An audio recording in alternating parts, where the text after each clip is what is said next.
Senator Durbin.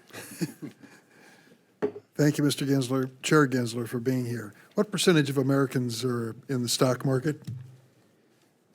Well, it's there's at least 52 million Americans that have investment advisors advising them. There's even more than that number, and I will have to get back to you, that actually invest in mutual funds or have brokerage accounts. But it's well over half, but we'll get you an exact statistic. I've heard it was around half. If you could give me some specifics, helpful. The thing that surprises me, what I read and learned, that 1 out of 5 Americans have invested or traded cryptocurrency. Are you aware of that? I've seen some of those statistics. 1 out of 5?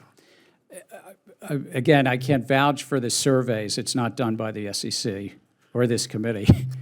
So this is an industry which you have said is, quote, rife with fraud, scams, and abuse. Did you say that recently?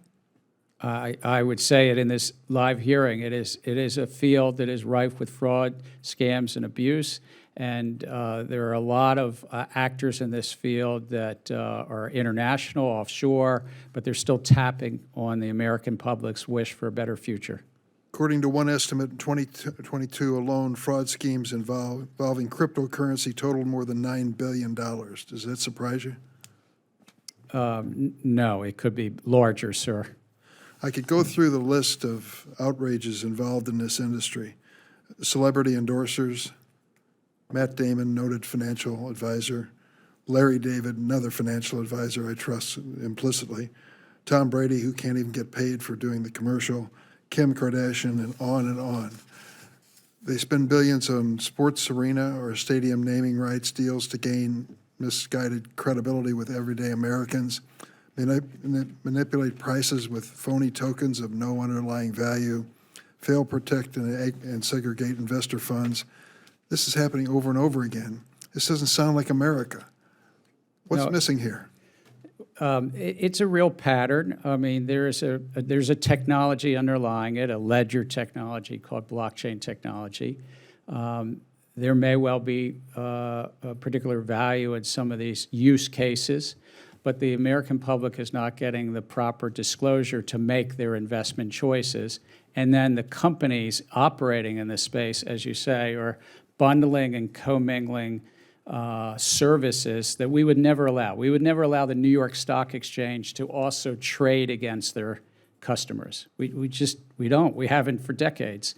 And here, there's all this bundling and commingling.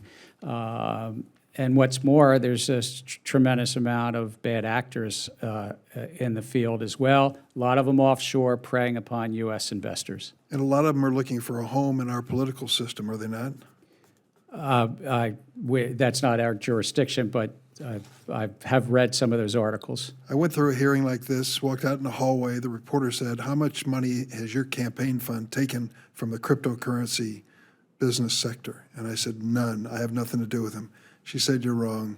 It's $20,000, and I can show you." I hadn't asked for it, didn't realize I'd received it, but they are playing everywhere they can to buy influence in the process. What's the best way for us to protect American consumers from cryptocurrency in the future? Well, I think that we have robust authorities at the SEC. I think our sibling agency still does. I've said this often, the CFTC may need additional authorities because some of these tokens are not under our jurisdiction. I think it's very few, but I'm not trying to prejudge any one token. But our authorities at the SEC are quite robust. We could always use some more resources. That's a question I want to get to because I'm on the Agriculture Committee too, and there's an ongoing debate among some quarters as to whether the CFTC has any authority in this industry. Do you think they do? Well, there are some tokens that, and Bitcoin, I'll just stay with that. Bitcoin itself doesn't have the attributes of an investment contract under the securities laws. But many tokens, without prejudging any one, have the attributes of an investment contract, meaning there's a group of individuals that the public is investing based in anticipation of profits based on their efforts. But as it relates to the Bitcoin, as I understand it under the Commodities and Exchange Act, There's anti-fraud and anti-manipulation, but they don't have what's called plenary rule-writing authority. But I'm sure Chair Benham could better answer some of those questions. So when it comes to appropriated funds, do you have enough in the SEC personnel and resources to deal with the cryptocurrency business?